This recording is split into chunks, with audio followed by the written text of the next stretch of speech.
Yun, kaibigan. Tapusin natin itong ating ginagawang beef stick po to. Beef stick, ayan. Kita niyo po, ganda oh. Ano. Ito na po to, mga 3 minutes na lang siguro. Tapos na po to. Ayan, nakita niyo po. Diba? Patalo ba? Kaibigan, patalo. Ayan, maghalo na tayo ng halo natin itong mga pan po, mga sibuyas. Pinakagulay niya. Ayan, kaibigan. Ayan, oh, gulay ko. Kaibigan. Ayan, marami sibuyas. Mas masarap. Yan ang pan talaga nito. So, matitalis ng Ricardo. Ayan po. Ay. Yan. Ito niyo po. Haluin po natin. Ang ano. Ayan. Ito niyo po. Ayan o. Kaibigan o. May ibang kulay po yan. Ayan. Lagyan natin ibang kulay. Baka sabihin naman. Ay. Ayan.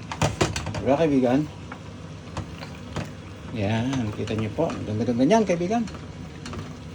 Lapit na yan. Malapit-lapit na. Tuluyan natin. Isa na po ha. 1 man show tayo. Kaya habang naghihiwa ng iba pang Ricardo. Actually wala nang iba po. Ano lang sibuyas. Sibuyas lang. Yung pinakadakon niyang lutuin ko.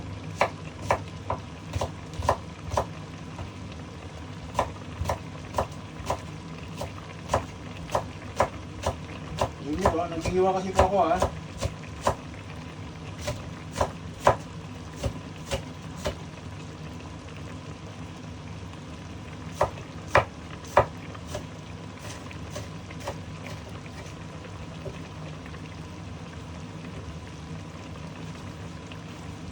Yan po, dagdag tayo. Yan.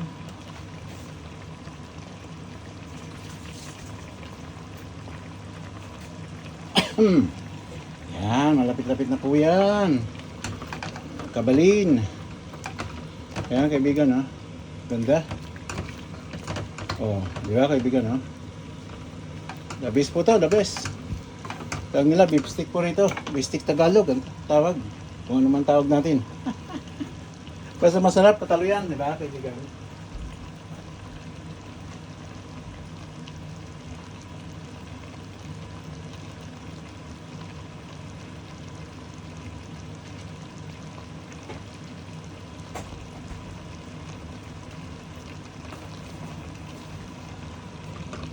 Ayan natin ha, kaibigan no?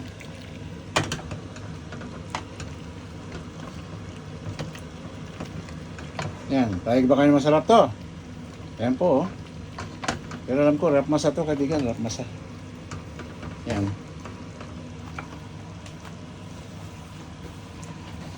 So maraming salamat muli po sa atin lahat. Kita-kits sunod na video po.